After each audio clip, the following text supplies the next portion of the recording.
यत् पावतीर्णं तं सोमनाथं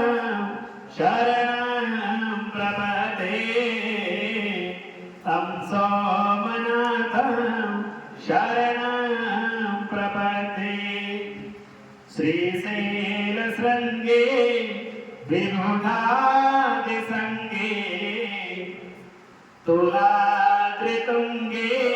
विमुदा वसन्तं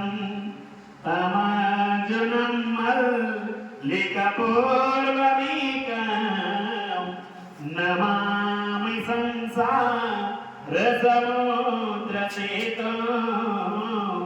नमामि संसारसमुद्रसेतुम्